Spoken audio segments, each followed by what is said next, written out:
So hello everyone, welcome to our YouTube channel guys. So guys, जितने भी student हैं semester fifth के student, जिस भी स्टूडेंट के पास ये सब्जेक्ट है हिस्ट्री ऑफ यूरोप 7089 से 8070 तक का, तो चलिए आज हम ये इस वीडियो में करने जा रहे हैं इंपॉर्टेंट क्वेश्चन एंड आंसर का पार्ट नंबर 2। तो इंपॉर्टेंट क्वेश्चन एंड आंसर का पार्ट नंबर फर्स्ट, जिसमें फर्स्ट टू और सिक्स क्वेश्चन मैं ऑलरेडी करा चुकी हूँ। अगर आपने वो वीडियो नहीं देखी हो तो आप चैनल के प्लेलिस्ट में जाके वो वीडियो देख सकते हैं। तो चलिए वीडियो को स्टार्ट करते हैं। सो वीडियो को स्टार्ट करने से पहले अगर आप हमारे चैनल पर नए आए हो तो प्लीज़ नीचे दिए गए बेल आइकन को दबा के चैनल को सब्सक्राइब जरूर कर दीजिएगा, क्योंकि वीडियो बनाने में बहुत मेहनत लगती है। आप सपोर्ट करिए प्लीज़। एंड आपको अगर ये नोट्स भी परचेज करने हो ना तो नीचे टेलीग्राम का लिंक मिल जाएगा, वहाँ से आप ये परचेज कर सकते हैं। एंड आपको ये हिंदी मीडियम और इंग्लिश मीडियम दोनों में मिल जाएगा, सेम टू सेम मिलेगा। तो चलिए वीडियो को स्टार्ट करते हैं। तो आज हम करने जा रहे हैं क्वेश्चन नंबर 7 से स्टार्ट। तो क्वेश्चन नंबर 7 देखिए हमारा कि फ्रांसीसी जनमानस के बीच उनकी घटित लोकप्रियता में योगदान देने में लुई फिलिप की विदेश नीति की भूमिका पर चर्चा करें, और यह अंततः 1848 की क्रांति के प्रकोप का कारण बना, ये बताइए। मतलब जो 1800 बेसिकली आपसे ये पूछ रहा है कि 1800 जो 48 की क्रांति थी उसका कारण क्या था, क्या वो लुई फिलिप था, ये पूछ रहा है। दूसरे में यही क्वेश्चन घुमा के पूछेगा कि सीधे सीधे कि 1848 की क्रांति के लिए लुई फिलिप कहाँ तक उत्तरदायी है। मतलब इससे आपको क्वेश्चन से पता लग रहा है कि 1848 का कारण लुई फिलिप तो है, क्योंकि क्वेश्चन में दोनों क्वेश्चन में पूछ रहा है।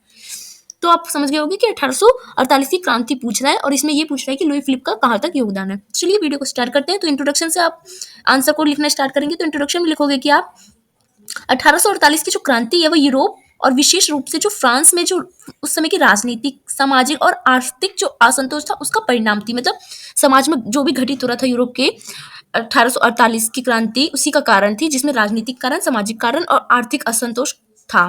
तो लुई जो फिलिप था ना, उन्हें सिटीजन किंग कहा जाता था। तो लुई जो है वो 1830 की क्रांति के बाद फ्रांस के सिंहासन पे आया था। जब 1830 की क्रांति हुई उसके बाद लुई जो फिलिप है वो सिंहासन पे, मैंने सत्ता में आया। उनका शासन जो है ना वो संवैधानिक राजतंत्र पे आधारित है, जैसे कि आज होता है। लेकिन उनकी नीति में जो है ना वो जनता के भीतर असंतोष पैदा कर रही थी और क्रांति के अनुकूल वातावरण तैयार किया। मतलब उनकी नीतियों ने ही क्या करा, जो 1848 की क्रांति है उसका माहौल बनाया जनता के बीच। ये कहना उचित होगा कि लुई जो फिलिप है ना उसके शासनकाल की विफलताएं और नीति जो है वो 1848 की क्रांति के प्रमुख कारण थे। मतलब अपने उसने अपनी नीति में जितने भी कार्य किए ना वो कार्य विफल रहा, और उसकी असफलता दर्शाता है कि जनता ने उसके खिलाफ आंदोलन किया। क्योंकि आंदोलन करने का बेसिकली यही कारण होता है कि जनता राजा से नाखुश हो, तो उसकी नीति से नाखुश थी, सिंपल, इसलिए उसने विद्रोह किया।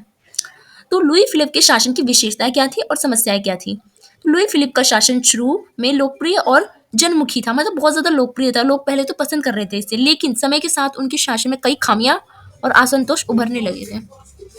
पहला कि आर्थिक संकट और जनता की दुर्दशा होने लगी थी इनके शासन में। मतलब लुई फिलिप के शासनकाल में फ्रांस को गंभीर आर्थिक संकट का सामना करना पड़ा था, और 1846 से 47 में हुई फसल की विफलता और औद्योगिक संकट ने श्रमिकों वर्ग को विभाजित कर दिया। मतलब लुई फिलिप के समय आर्थिक संकट भी आया था जिससे जनता की दुर्दशा भी हो गई। मतलब जब 1846 से 48 में क्या हो रहा था, फसल जो है वो अच्छी नहीं हो गई थी, और जो औद्योगिक था वहाँ का जो कंपनी इंडस्ट्रियलाइजेशन था वो भी क्या हो रहा था ठप हो गया था एकदम। तो इससे क्या हुआ, इससे बेरोजगारी बढ़ने लगी वहाँ पे फ्रांस में, और शहरी श्रमिकों के वर्ग में भूखमरी और कारागार पहुंच गई। मतलब नौकरी चली गई, तो बेसिकली भूखमरी हो गई। अगर किसी की नौकरी चली जाए तो खाने को तो लाली पड़ जाएगी ना, तो बेरोजगारी बढ़ गई। लुई फिलिप की सरकार ने इन समस्याओं को हल करने में उदासीनता दिखाई, मतलब जिससे मजदूर वर्ग और किसान समुदाय में आक्रोश बढ़ गया। मतलब उदासीनता, मतलब उसने कोई काम करना चाहा ही नहीं कि मैं उसके लिए काम करूं। अब जब राजा कोई काम नहीं करेगा जनता के लिए, संकट में देखेगा, तो जनता गुस्सा करेगी, तो वही हुआ। दूसरी चीज ये हुई कि मध्यम वर्ग की उपेक्षा की जाने लगी। मतलब लुई फिलिप ने मुख्य रूप से जो संपन्न मध्य वर्ग के हितों की रक्षा की और श्रमिक तथा निम्न वर्ग को उनके अधिकार से वंचित रखा। मतलब मध्यम वर्ग को तो देख रहे हैं, पर जो श्रमिक वर्ग है, जो ज्यादा है, श्रमिक वर्ग तो ज्यादा होते हैं, इनके अधिकार और निम्न वर्ग के अधिकार नहीं देख रहा था कि। तो क्या हुआ, इससे संवैधानिक सुधार की मांग की गई, क्योंकि इसके संविधान में मध्यम वर्ग के बारे में ज्यादा लिखा गया था कि मध्यम वर्ग की ये अधिकार होंगे, पर श्रमिक और निम्न वर्ग के लिए कोई अधिकार नहीं। तो मध्यम वर्ग को उत्तरदायी और राजनीतिक प्रणाली में प्रवेश नहीं मिला। सार्वभौमिक मताधिकार, मतलब इसकी मांग को पूरी तरह से अनदेखा किया गया। सार्वभौमिक अधिकार हमारे भी संविधान में है। इसका मतलब सभी लोगों को क्या है, वोट देने का अधिकार है, जो भी 18+ है, चाहे वो स्त्री हो, चाहे वो पुरुष हो, चाहे वो उच्च जाति का हो, चाहे वो नीची जाति का हो। तो इसकी मांग वहां पे भी कर रहे थे लोग। तीसरी चीज तानाशाही रवैया था उसका, लुई फिलिप का। लुई फिलिप ने अपनी नीतियों में लोकतांत्रिक आदर्शों की अनदेखी की। उन्होंने सत्ता को अपने अपने सलाहकारों तक सीमित कर दिया कि बस भाई सत्ता तो अपने में चलेगी, जिससे जनता और उनकी सरकार में भागीदारी अवसर नहीं मिला।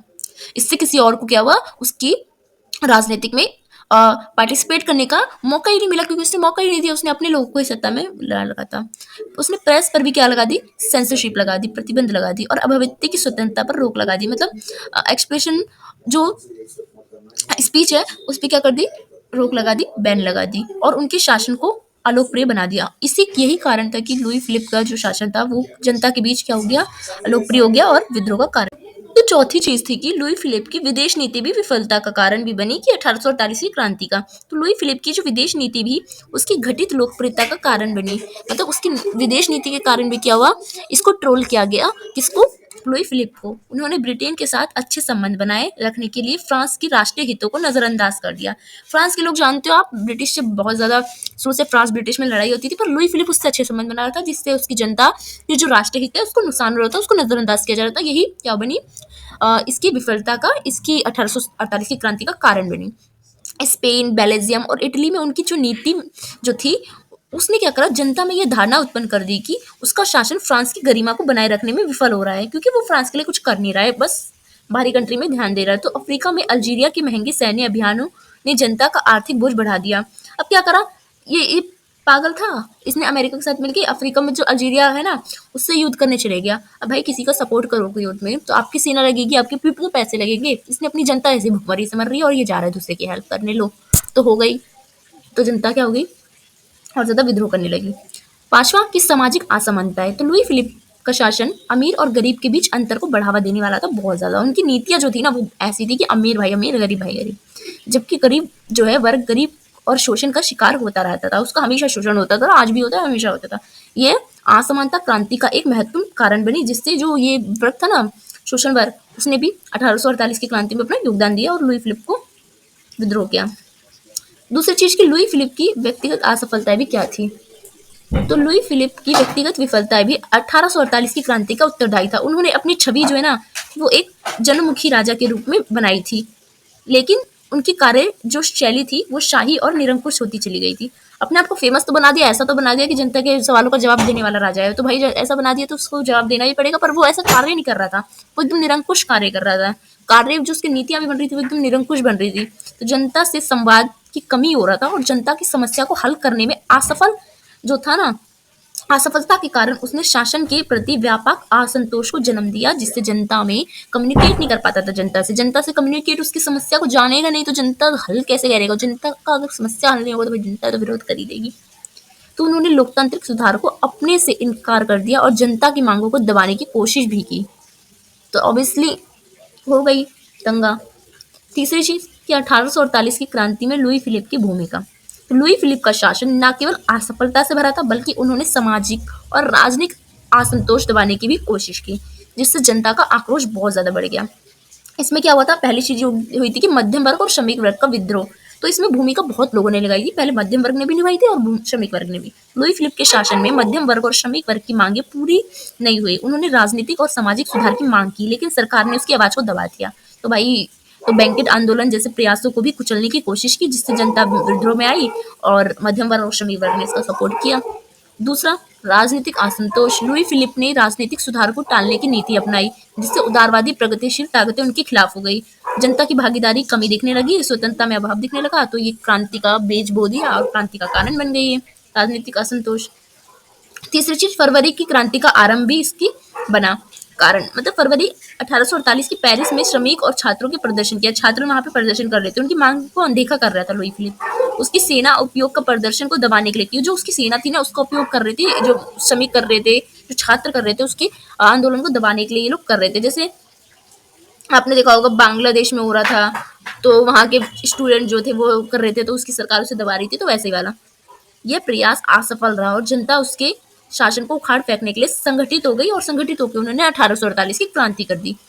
तो चौथी चीज की लुई फिलिप की भूमिका का भी अब अवलोकन कर लेते हैं कि 1848 थी उसकी क्रांति में लुई फिलिप प्रत्यक्ष और परोक्ष रूप से उत्तरदायी था। उनके शासन की नीतियां सामाजिक असमानता, राजनीतिक उदासीनता और आर्थिक संकट ने क्रांति की अनुकूलता परिस्थितियां तैयार की थी, तो उसके ही कारण हुई थी ये सारी चीजें। राजनीतिक जो भी उसने नीति बनाई थी, राजनीतिक में चाहे आर्थिक में, उसके कारण ये क्रांति उभरी थी।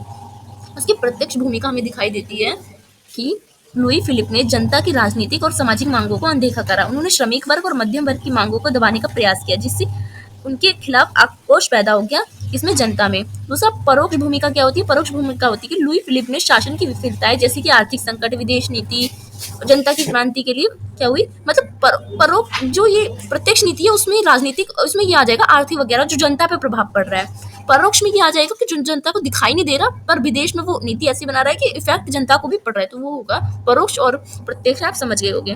तो निष्कर्ष में लिखोगे कि 1848 की क्रांति के लिए लुई फिलिप जो है ना वो बहुत ज्यादा उत्तरदायी था। अब तो आप ये क्वेश्चन का आंसर आराम से दे दो कि भाई साढ़े जड़ का फसाद यही था, लुई फिलिप। उसकी नीतियों ने फ्रांस में राजनीतिक असंतोष, सामाजिक असमानता और आर्थिक संकट को बढ़ा दिया।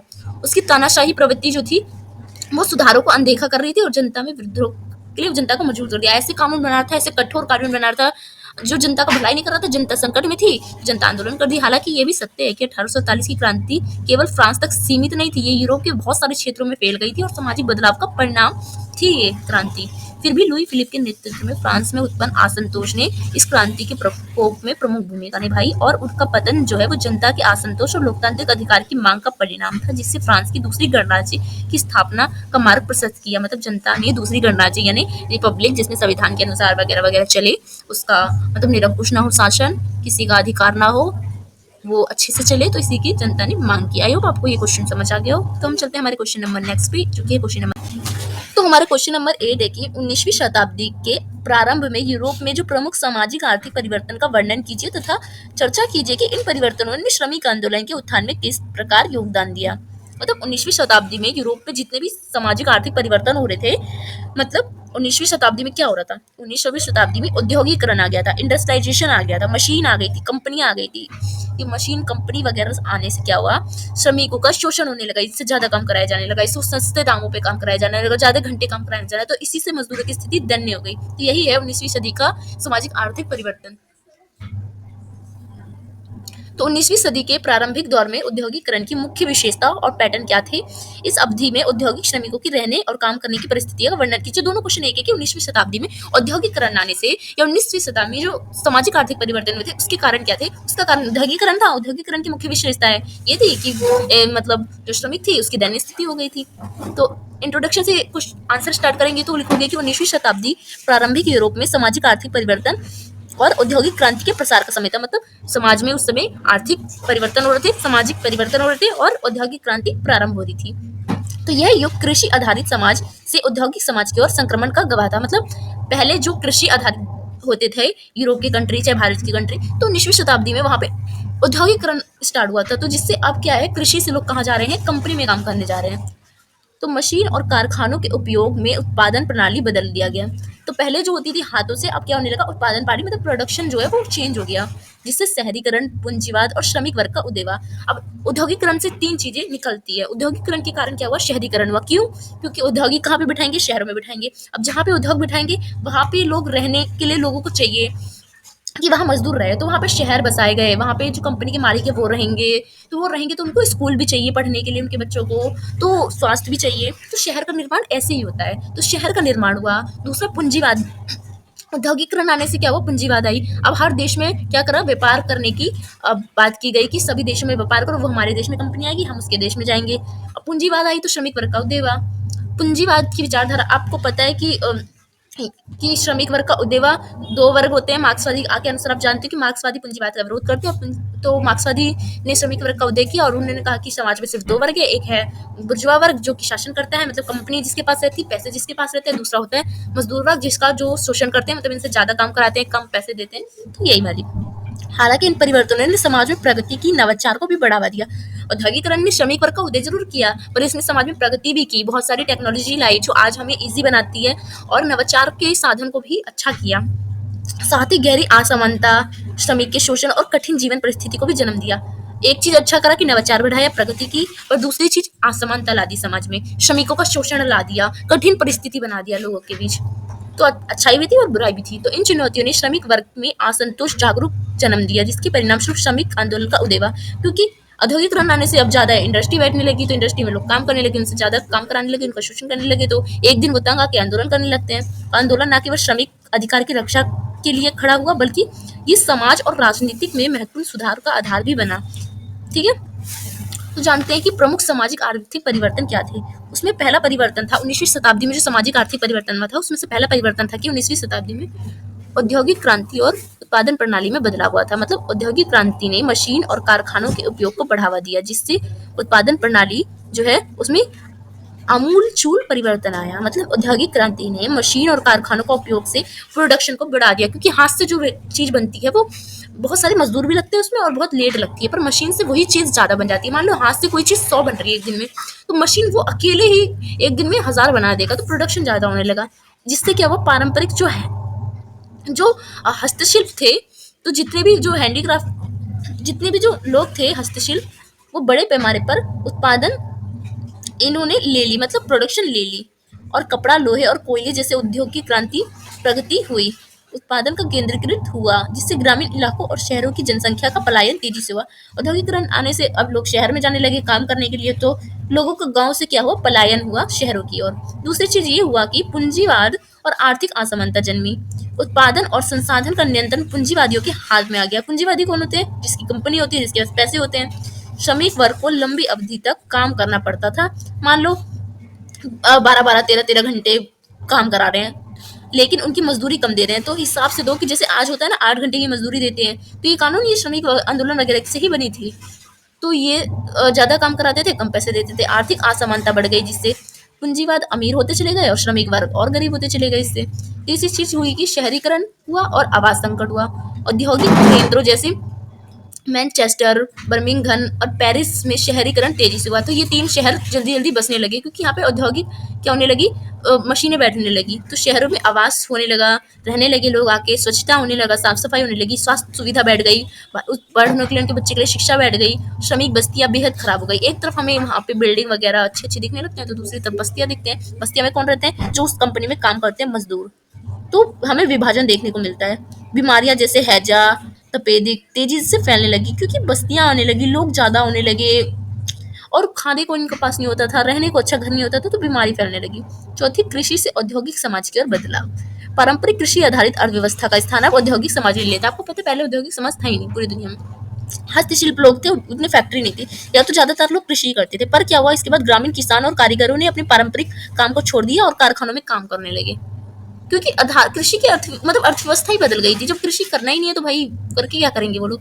पांचवी चीज, परिवहन और संचार में भी प्रगति हुई। रेलवे बना, भाप इंजन बना, टेलीग्राफ बना, ये सारी तकनीकी व्यापार के संपर्क में तेजी लाई। ये सब औद्योगिक क्रांति कारण से ही आई। उत्पादन और बाजार का विस्तार हुआ, जिससे आर्थिक गतिविधियां और तेज हो गई। छठा चीज, समाज में वर्ग भेद का भी उदय हुआ। समाज में 2 वर्ग बढ़ गए, पूंजीवादी वर्ग और श्रमिक वर्ग। जैसे कि मार्क्सवादी कहते हैं, श्रमिक वर्ग स्वयं को आर्थिक और सामाजिक अन्याय के खिलाफ खड़ा पाया।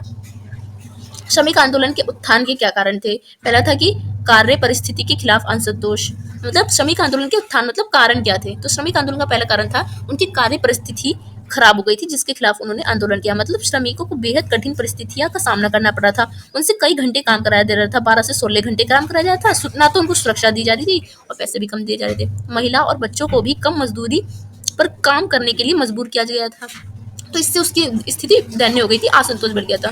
दूसरा, ट्रेड यूनियन का संगठन। खराब परिस्थिति ने श्रमिकों को संगठित होने पर मजबूर कर दिया और शुरुआती ट्रेड यूनियन आंदोलन ने क्या करा, मजदूरी बढ़ाने के लिए और कार्य घंटों को कम करने के लिए और बेहतर कामकाजी के लिए कई मांगे की, जिससे आज हम देखते हैं ना कि हम 8 घंटे की हमें मजदूरी मिलती है, तो वो सब ट्रेड यूनियन वगैरह जो आंदोलन थे इसका परिणाम था। तो तीसरा, राजनीतिक और सामाजिक चेतना का विकास हुआ। फ्रांसीसी क्रांति जब 1789 के आदर्श स्वतंत्रता, समानता और बंधुत्व के श्रमिक वर्ग को प्रेरित किया, क्योंकि फ्रांस की क्रांति के बाद लोगों में स्वतंत्रता की भावना आई, समानता की भावना आई। अब स्वतंत्रता की भावना आएगी तो भाई मजदूर अपने आप को स्वतंत्र करना चाहेंगे। समानता, गरीब गरीब है तो भाई अमीर को भी मतलब बराबर का दर्जा मिले, बंधुत्व का सिद्धांत हो, तो शबीर वर्ग की भी स्थिति अच्छी हो, इसके लिए वो मांग तो जरूर करेंगे। श्रमिकों ने समान अधिकार, मतदान का अधिकार मांगा, तो ये सब अधिकार उन्होंने मांगा, तो राजनीतिक चेतना भी उनमें जागी। चार्टिस्ट आंदोलन ब्रिटेन में हुआ। चार्टिस्ट आंदोलन जो है 1838 से 1857 में श्रमिकों के अधिकारों के लिए सबसे प्रमुख आंदोलन में से एक था। इसमें सार्वभौमिक अधिकार, वेतन और सुधार जैसे कार्य की मांग की गई थी। मतलब सभी को वोट देने का अधिकार हो, वेतन अच्छी मिले, वेतन में सुधार हो, क्योंकि कम कार्य, ज्यादा कार्य करा जा रहा है, कम वेतन दिया जा रहा है, कार्य परिस्थिति में भी सुरक्षा वगैरह भी दी जाए, तो ये सबकी बात की गई। पांचवी, समाजवाद और श्रमिक विचारधारा का उदय हुआ। आपको पता है, जब मजदूरों का शोषण होने लगा, औद्योगिक क्रांति आने लगी, पूंजीवाद का जन्म हुआ। पूंजीवाद का जन्म हुआ तो उसके विरोध में कार्ल मार्क्स द्वारा मार्क्सवाद का जन्म हुआ। तो कार्ल मार्क्स और जिसे फ्रेडरिक एंगल्स और कार्ल मार्क्स और फ्रेडरिक एंगल्स द्वारा मार्क्सवाद जो है समाजवादी विचारकों ने पूंजीवाद की आलोचना की, क्योंकि पूंजीवादी वर्ग क्या कर रहे थे, संघर्ष के लिए प्रेरित किया था कि आप संघर्ष करो, कंपटीशन होना चाहिए। पर इनकी विचारधारा थी मार्क्सवादियों की कि श्रमिक क्या हो रहा है, उनका शोषण हो रहा है। इससे द कम्युनिस्ट मैनिफेस्टो जो कि 1848 ने श्रमिक वर्ग को एकजुट होकर पूंजीवादी व्यवस्था को चुनौती देने का आह्वान किया। छठा, सुधार की दिशा में कदम उठाया। श्रमिक आंदोलन के दबाव के कारण कई देशों में श्रम कानून बनाए गए, बच्चों के लिए श्रम पर प्रतिबंध लगा दिया गया, जैसे हमारे संविधान में भी दिया गया है। कार्य घंटों में कटौती की गई, जो कि हमारे देश में भी है कि 8 घंटे की मजदूरी होती है। न्यूनतम मजदूरी जैसे सुधार लागू किए गए कि कितनी कम से कम वेतन होना चाहिए। आपको पता है आज हमारे आई थिंक 400 रुपये लेबर की है, एक डे की दिहाड़ी, उससे कम नहीं दे सकता है कोई। तो ये तय की गई न्यूनतम मजदूरी। तो ये सब इसी का परिणाम है। तो श्रमिक आंदोलन का प्रभाव ये रहा कि 19वीं शताब्दी के श्रमिक आंदोलन ने समाज, राजनीतिक, अर्थव्यवस्था में महत्वपूर्ण बदलाव किए। इन आंदोलन न केवल श्रमिक वर्ग और उनके अधिकार के प्रति जागरूक किया उन्हें, बल्कि पूंजीवादी व्यवस्था पर सवाल भी उठाए और सुधार का मार्ग भी प्रशस्त किया कि इनमें सुधार होने चाहिए। तो इसके प्रभाव में पहला चीज हुआ कि श्रमिक में सुधार हुआ, कार्यस्थल की परिस्थितियों में भी सुधार हुआ। मतलब कार्य के घंटे में कटौती की गई। मतलब श्रमिक आंदोलन के दबाव में जो 12 से 16 घंटे उनसे काम कराया जाता था, उसको अब सीमित करके 10 से 8 घंटा कर दिया गया। जैसे कि आज आपको पता है 10 से 8 घंटा होता है, उससे ज्यादा अगर करते हो तो आपको ओवर टाइम मिलता है। बाल श्रम पर भी रोक लगाया, इसका प्रभाव पड़ा बच्चों के शोषण को रोकने के लिए। जैसे कि भारत में भी आपको पता है ना कि छोटे बच्चों, 14 साल से नीचे बच्चों को काम करना अलाउ नहीं है, 16 साल से। तो महिलाओं श्रमिक के अधिकार पे भी प्रभाव पड़ा। महिला को बेहतर कामकाजी परिस्थिति और समान वेतन की मांग की गई। पहले क्या होता था, अगर एक देखो महिला टीचर होती थी और जो पुरुष टीचर होते थे, पढ़ाते दोनों एक ही चीज थे, एक ही क्लास को, पर उनको कम दी जाती थी, एक को ज्यादा सैलरी दी जाती थी। तो इसमें भी भेदभाव को हटाया गया। अब कोई भी टीचर या कोई भी जॉब हो, अगर मतलब दोनों को भेदभाव नहीं करके एक ही सैलरी मिलेगी। पहले क्या होता था, एक पोस्ट पे 2 सैलरी होती थी, पुरुष के लिए अलग और महिलाओं के लिए अलग होती थी। तो इस पे भी सुधार की गई। दूसरी चीज, मजदूरी में भी सुधार की गई। न्यूनतम मजदूरी कानून लागू हुए, जिससे श्रमिक की आर्थिक स्थिति में सुधार हुआ और मजदूरी को उनके कार्य के समय और श्रम की गुणवत्ता के आधार पर तय किया जाने लगा कि कितना काम कर रहा है, कैसे काम कर रहा है, उसके अकॉर्डिंग उसको पैसे देना। तीसरा, ट्रेड यूनियन का प्रभाव बढ़ा। ट्रेड यूनियन ने श्रमिक वर्ग को संगठित किया और सामूहिक साझेदारी द्वारा उन्होंने क्या किया, उन्होंने माध्यम से उसकी मांग को सामने रखा, सादेबाजी के माध्यम से, कलेक्टिव बार्गेनिंग माध्यम से। यूनियन ने कामकाज से अनुचित बर्खास्तगी, वेतन और कटौती और अन्य शोषण के खिलाफ प्रभावी लड़ाई लड़ी। मतलब बर्खास्ती मतलब कह सकते हो इसको पेंशन देते हैं ना, जो मतलब जॉब छूटने के बाद जो मिलती है ना आपको पैसे, वो वेतन, तो इन सब की बात की गई। चौथा, राजनीतिक अधिकार और जागरूकता। श्रमिक आंदोलन ने श्रमिक वर्ग को राजनीतिक रूप से संगठित किया। जो मतदान अधिकार है उस पर भी फोकस किया, उसकी भी मांग की और सुधार के लिए बदलाव किया कि सबको वोट देने का अधिकार होना चाहिए। पहले श्रमिक वर्ग को वोट देने का अधिकार नहीं दिया जाता। राजनीतिक दल जैसे लेबर पार्टी का उदय हुआ, जिसने श्रमिक की समस्याओं को राजनीतिक मंच के तौर पर उठाया।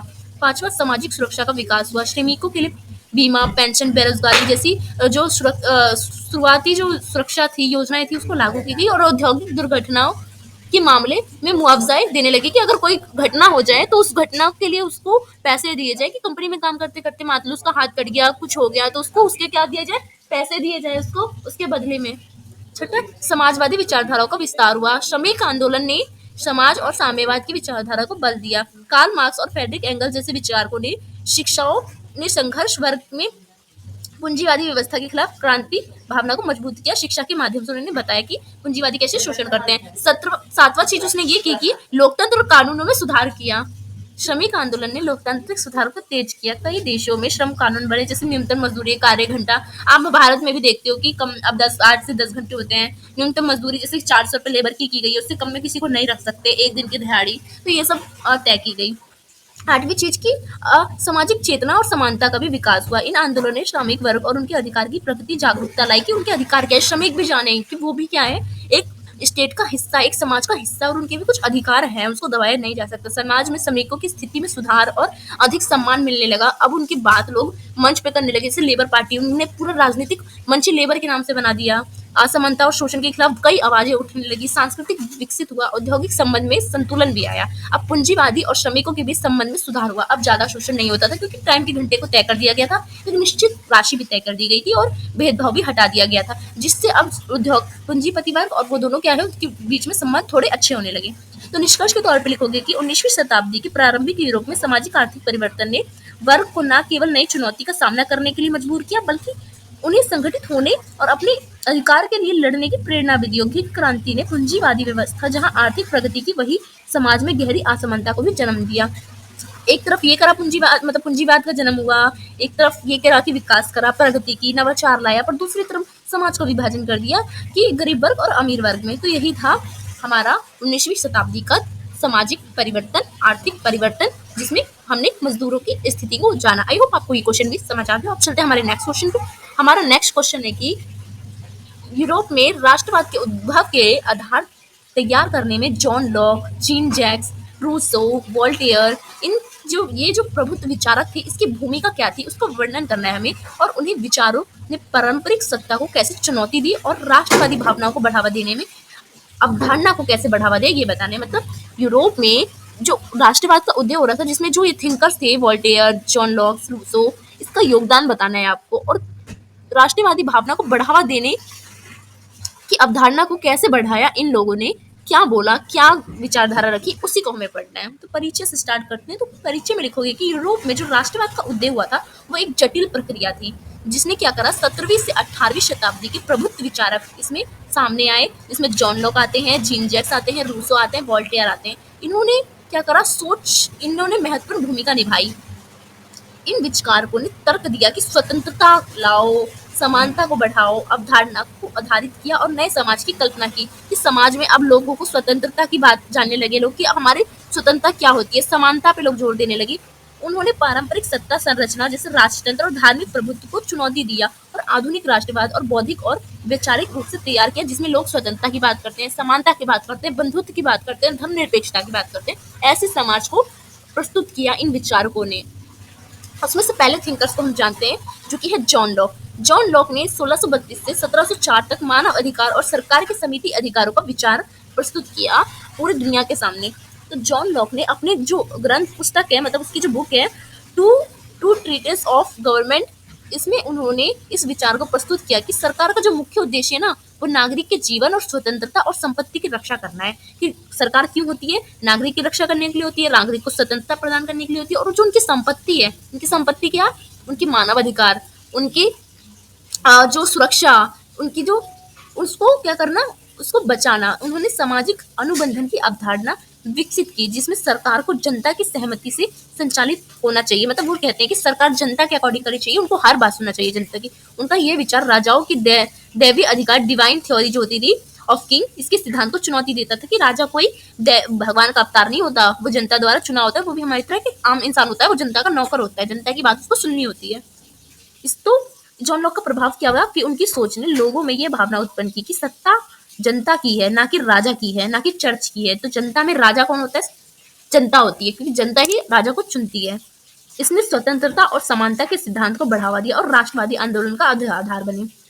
दूसरे थिंकर्स आते हैं Jean Jacques Rousseau. Jean Jacques Rousseau इन्होंने जनमानस की संप्रभुता और सामूहिक पहचान पर 1712 से 1778 तक योगदान दिया। तो रूसो ने अपनी कृति में द सोशल कॉन्ट्रैक्ट में यह कहा कि मनुष्य स्वतंत्र पैदा होता है, लेकिन हर जगह वो जंजीरों में जकड़ा होता है। होता तो है वो स्वतंत्र पैदा, पर वो हर जगह जंजीरों से कैसे बंधा होता है। उन्होंने ये प्रस्तावित किया कि समाज में सर्वोच्च अधिकार सामूहिक इच्छा शक्ति ने इसे चिन्हित किया है। मतलब होता तो वो पैदा स्वतंत्र है, पर उसे समाज में आर्थिक कठिनाइयां, उसकी जाति, उसका कुछ ना कुछ दूसरे का प्रभुत्व उसे क्या करता है, किसी न किसी जंजीर में बांध देता है। तो इसका तो रूसो का प्रभाव क्या हुआ कि रूसो ने यह विचार दिया कि नागरिक को समान अधिकार, स्वतंत्रता प्राप्त होनी चाहिए। उनके विचार ने एक ऐसे समाज की नींव रखी जो लोग अपनी सांस्कृतिक और राजनीतिक पहचान को महत्व दे सके। जिसमें तो फ्रांसीसी क्रांति जो कि 1789 में हुआ था, उसके बाद यूरोप में फैले जो राष्ट्रवादी आंदोलन में उनके विचार की स्पष्ट झलक दिखाई देती है, जिसमें लोगों ने किसकी मांग की,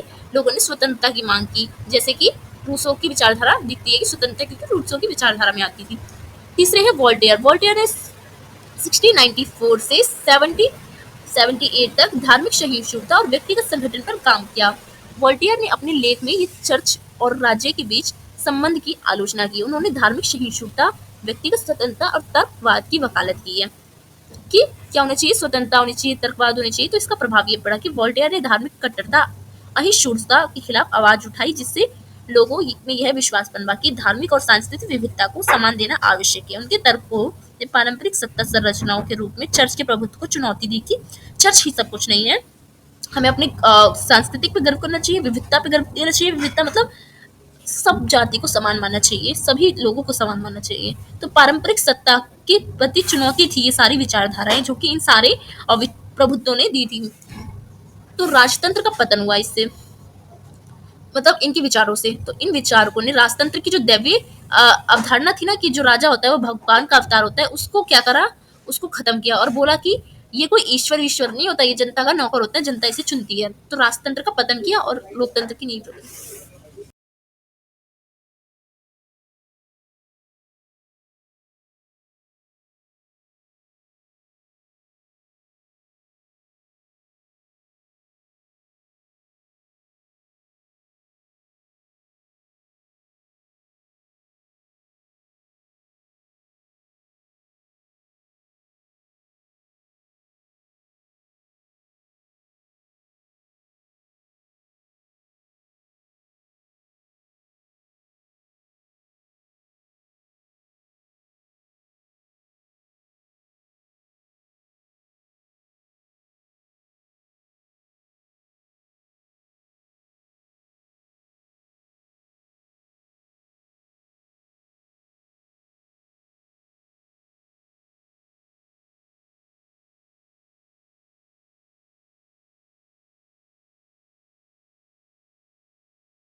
दूसरी चीज, धार्मिक प्रभुत्व की समाप्ति हुई। चर्च के नियंत्रण को चुनौती देकर उन्होंने धर्म और राजनीति को अलग करने की आवश्यकता पर बल दिया।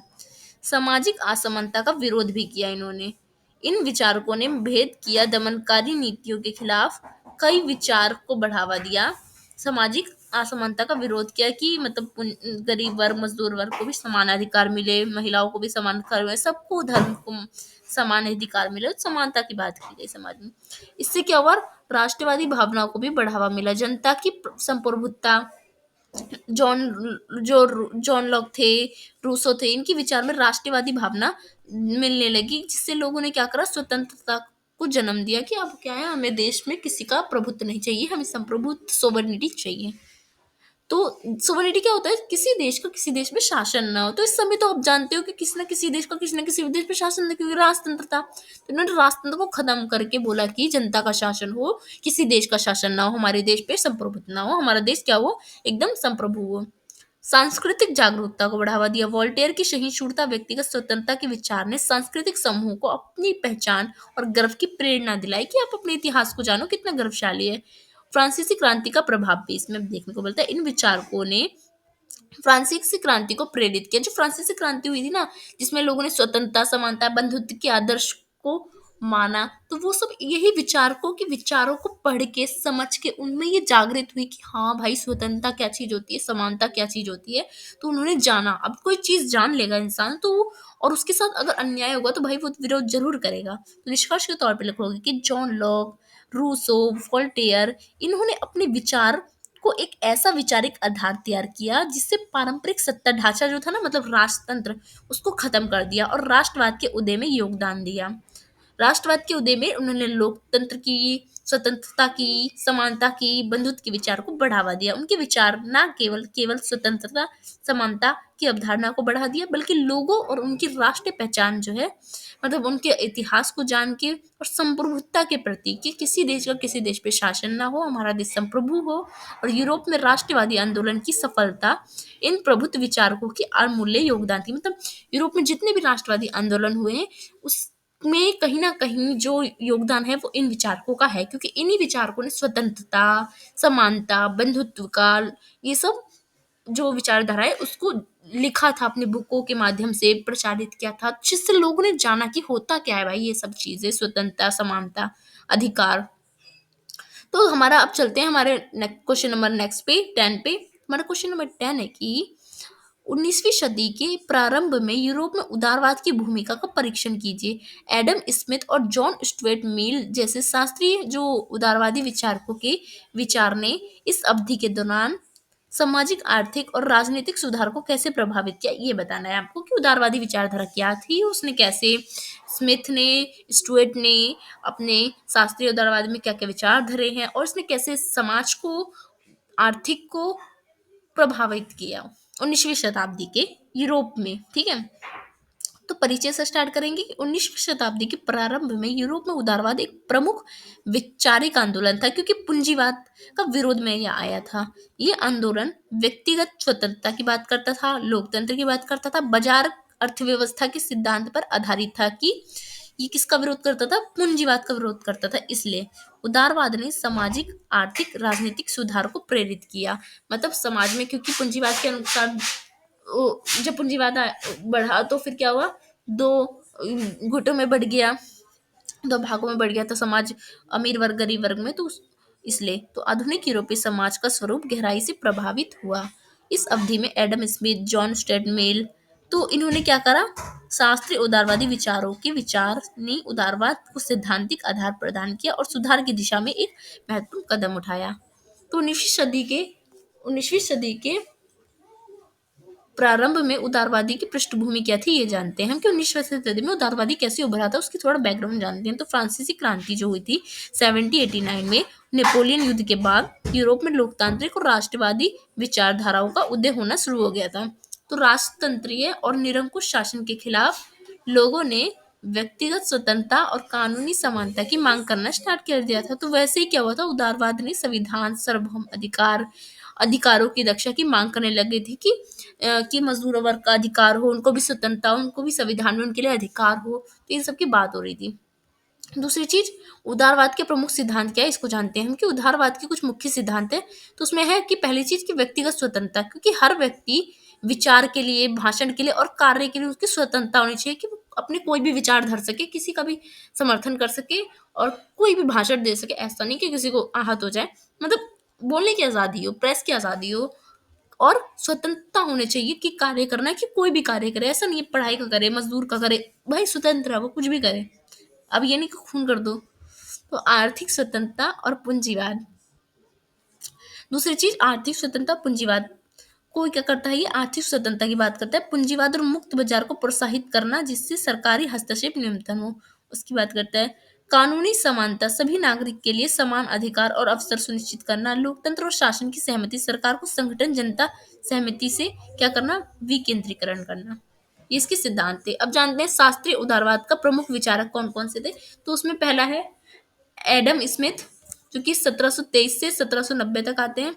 एडम स्मिथ ने आधुनिक अर्थशास्त्र और उदारवादी आर्थिक सिद्धांत के जनक भी माने जाते हैं। एडम स्मिथ को हम कहते हैं ना, अर्थशास्त्र के जनक कहा जाता है। उनकी पुस्तक है द वेल्थ ऑफ नेशन, जो कि 1776 में प्रकाशित हुई थी। उसमें उन्होंने उदारवादी आर्थिक नीतियों का आधार बनी थी, तो इसलिए इन्हें आधार भी, उसको भी इकोनॉमी के फादर भी कहा जाता है।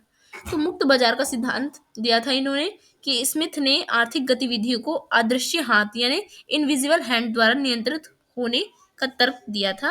उन्होंने तर्क दिया था कि व्यक्ति स्वार्थ समाज और सामूहिक हित को बढ़ावा देता है। मतलब उन्होंने ये बोला कि व्यक्ति का जो स्वार्थ है ना, वही समाज के हित को बढ़ावा देता है।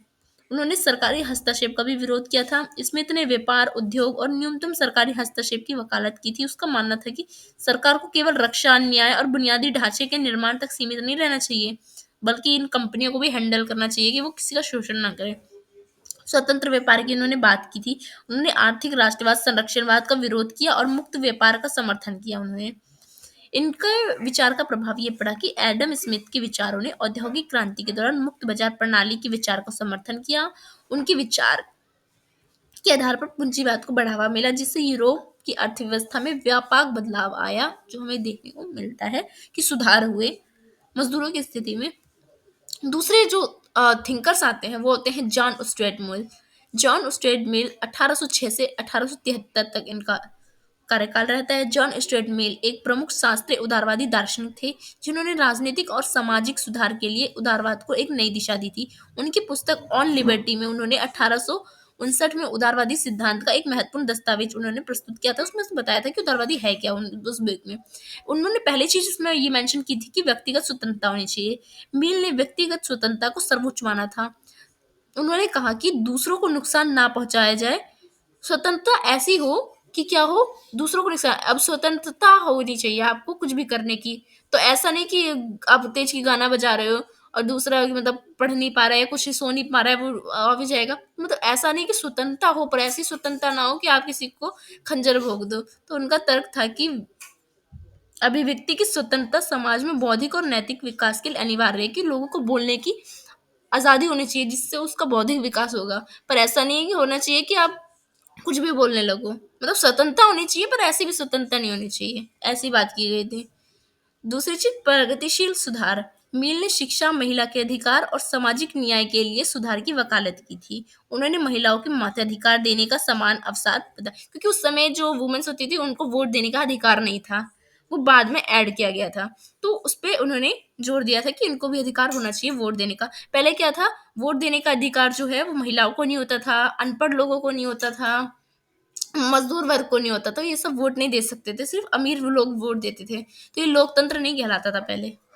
सार्वजनिक हस्तक्षेप। मिल ने आर्थिक क्षेत्र में सरकारी हस्तक्षेप का समर्थन किया, जबकि समाज में कमजोर वर्ग की भलाई के लिए आवश्यक था ये। इसका प्रभाव ये पड़ा कि मिल के प्रभाव ने लोकतांत्रिक आंदोलन में महिलाओं के अधिकार की बात की, समाज सुधार की बात की। उनके विचार में उदारवाद को एक सामाजिक चेतना प्रदान की, मतलब एक नई सोच प्रदान की। और आर्थिक सिद्धांत सीमित तक नहीं रहा ये, और ये समाज के लिए भी एक कार्यकाल बना, मतलब समाज में भी इसका योगदान हुआ। तो उदारवाद का सामाजिक, आर्थिक, राजनीतिक सुधार का प्रभाव क्या। सामाजिक सुधार का ये प्रभाव हुआ कि शिक्षा का प्रचार होने लगा। लोग अब पढ़ने लगे, महिलाओं के अधिकार पे बात होने लगी, महिलाओं को भी वोट देने, काम करने और समान वेतन की बात होने लगी। श्रमिक अधिकार, श्रमिकों को सही वेतन देने जाने लगा, कम मजदूरी, उनके टाइम को निर्धारित किया गया 8 से 10 घंटे। दूसरी चीज़ आर्थिक सुधार हुआ। आर्थिक सुधार में मुक्त व्यापार, औद्योगिक क्रांति करी गई कि मुक्त व्यापार की नीति अपनाई। औद्योगिक क्रांति में उदारवादी नीति पूंजीवादी व्यवस्था को मजबूत किया। उद्यमिता का विकास हुआ, उदारवाद ने निजी उद्यम और नवाचार को भी बढ़ावा दिया। तीसरी चीज राजनीतिक में भी सुधार हुआ। राजनीतिक में सुधार में लोकतंत्र और संवैधानिक शासन का नींव रखी, जिसमें बंधुत्व, समानता, इन सब की बात की गई। राष्ट्रीयता और स्वतंत्रता आंदोलन का भी उद्भव हुआ इससे। जैसे 1848 की क्रांति, ये सारे कारण जो है वो सब इससे ही आए।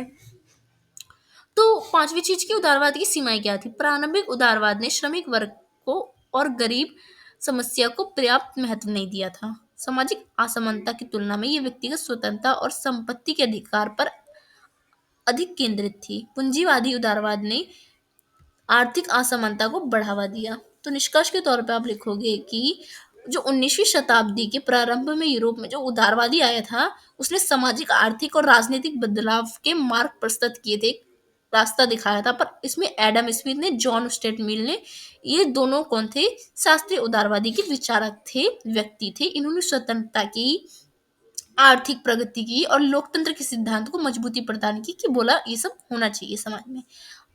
हालांकि उदारवादी ने प्रारंभिक चरण में सभी वर्ग की समस्या को हल करने में ये लोग विफल रहे थे, मतलब सबकी समस्या हल नहीं कर पा रहे थे ये लोग। लेकिन भविष्य में इन्होंने अपने अंदर सुधार किया, मतलब अपने विचारों में सुधार किया। और उदारवाद ने आधुनिक यूरोपीय समाज के विकास में एक महत्वपूर्ण भूमिका निभाई, और इन्होंने इसमें स्वतंत्रता, समानता, प्रगति के मूल्य को ऐड किया, अग्रसर किया, और अपने जो सिद्धांत थे उसका प्रचार किया। आई होप आपको ये क्वेश्चन भी समझ आया। अब हम चलते हैं हमारे क्वेश्चन नंबर नेक्स्ट पे, क्वेश्चन नंबर 11 पे। हमारा क्वेश्चन नंबर 11 है कि इटली और जर्मनी के एकीकरण की प्रक्रिया ने यूरोप में राष्ट्र एकता के विचार को किस प्रकार प्रभावित किया, ये आपको बताना है।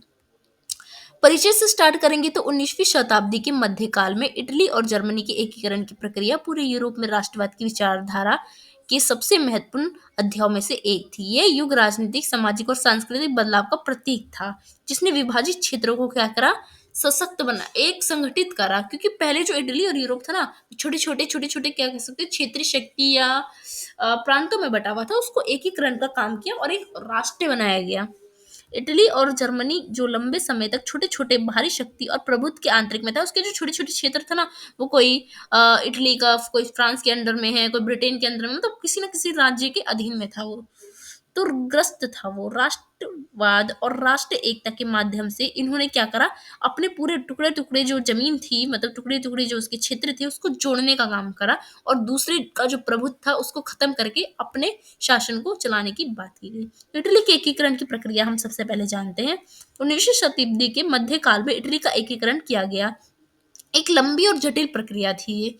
इसमें राष्ट्रवादी विचारधारा, कूटनीति, सैन्य संघर्ष, जन जागरूकता, ये सारे इसका परिणाम था। मतलब एक चीज की वजह से नहीं हुई थी। राष्ट्रवादी विचारधारा प्रसार हुई, कूटनीति लाया, मतलब जो राजा था उसका दिमाग अच्छा चल रहा था, जन जागरूकता, जनता में जागरूकता थी कि हाँ हमें इटली का एकीकरण करना है। तो ये सभी कारण बने इटली के एकीकरण के।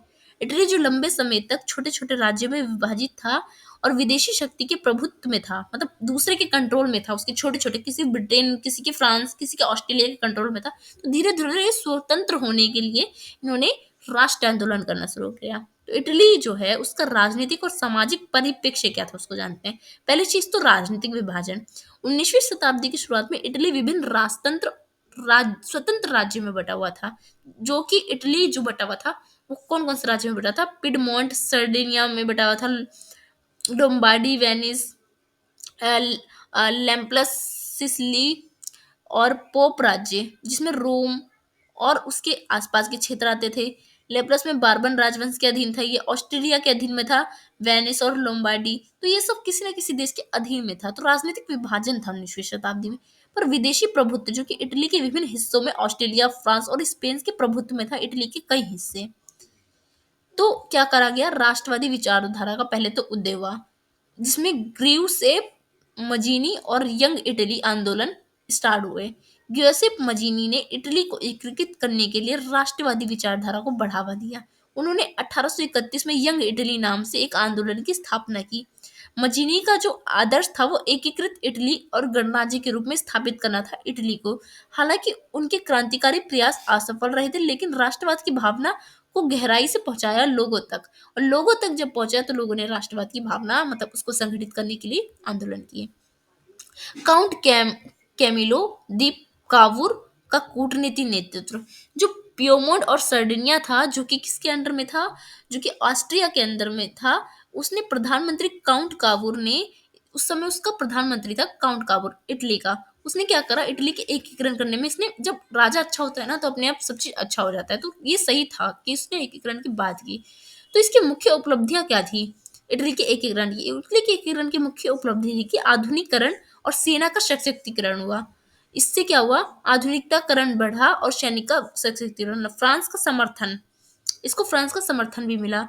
तो इसको एकीकृत करने में फ्रांस ने इसका योगदान दिलाया। ऑस्ट्रिया के खिलाफ इन्होंने युद्ध लड़ा, युद्ध लड़के फ्रांस के साथ इन्होंने क्या करा, एकीकरण का समर्थन किया और इटली का एकीकरण कर दिया, सारे जो राज्य बिखरे हुए थे उसको मिला दिया। तो ग्रुइसिप जो गरीबाल्डी था उसका सैन्य नेतृत्व भी इसमें महत्वपूर्ण योगदान निभाया, क्योंकि जब राजा अच्छा होता है तो रेड शर्ट का अभियान, गॉर्डीवाडी ने 1860 में सिसिली और नेपल्स पर हमला कर दिया। ये देश है, मतलब देश नहीं, इटली के छोटे छोटे राज्य हैं ये।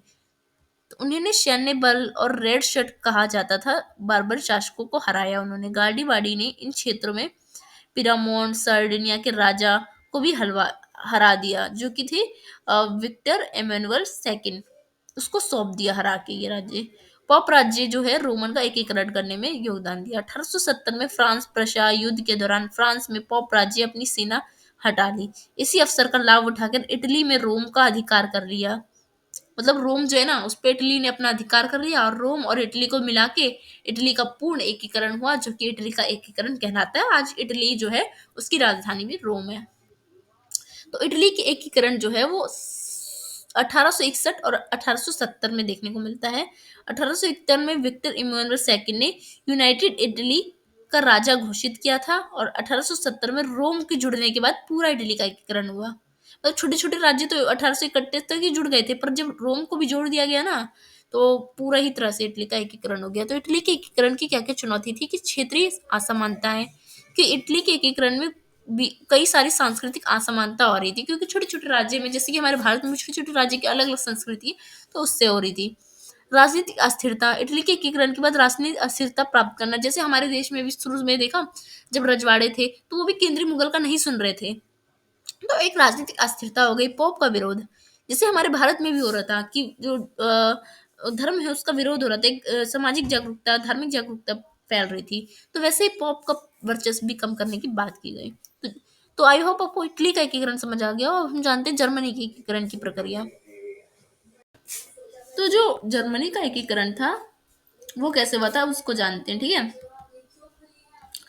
तो 19वीं शताब्दी के मध्य में जर्मनी के एकीकरण की प्रक्रिया ने पूरे यूरोप में राष्ट्रवाद को एक नई दिशा दी थी। जर्मनी जो कि 29 छोटे छोटे राज्यों में विभाजित था, इसे एक सशक्त और एकीकृत राज्य में बदलने के लिए राजनीतिक सैन्य और कूटनीतिक प्रयास किया। जर्मनी के एकीकरण का मुख्य प्रेरक शक्ति था प्रशा की थी, जिसने सैन्य और शक्ति कूटनीति रणनीति के माध्यम से जर्मनी को एकजुट करने में महत्वपूर्ण भूमिका निभाई थी। तो जर्मनी के ऑटोमन बिस्मार्क साम्राज्य ने ब्लड एवं आयरन की नीति अपना के क्या करा, जर्मनी का एकीकरण किया, जिसे कहते हैं ब्लड एंड आयरन की नीति।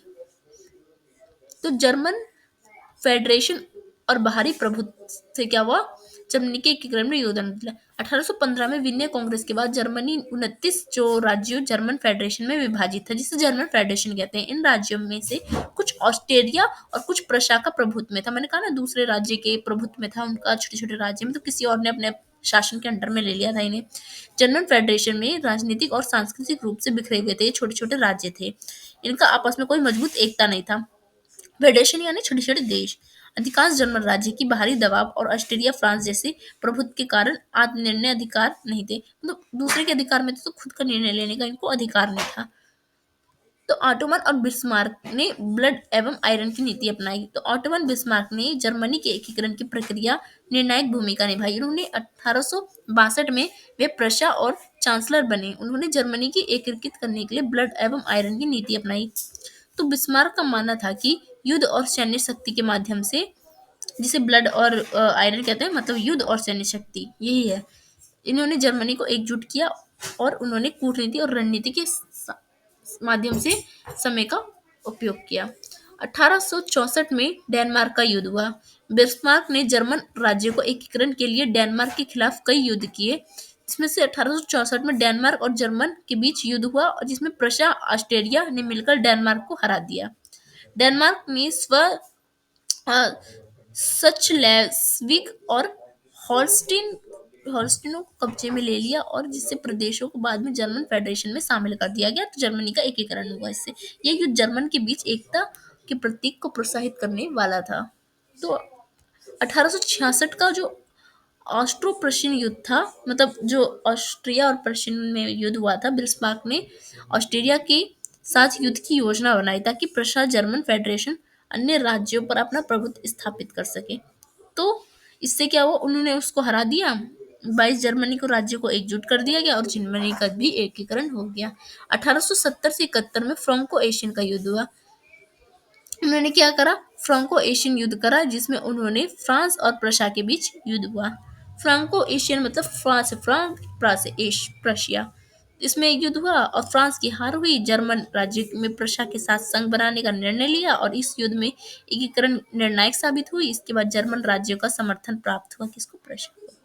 1871 में जर्मनी का एकीकरण हो गया और फिर क्या हुआ, इसको भी मिला लिया गया जर्मनी में सारे साम्राज्य को। तो जर्मनी के एकीकरण से राजनीतिक सामाजिक प्रभाव ये पड़ा कि आंतरिक चुनौती हुई, क्योंकि जर्मनी के बीच आर्थिक सांस्कृतिक असमानता बनी रही थी, क्योंकि छोटे छोटे राज्य की अलग अलग थी।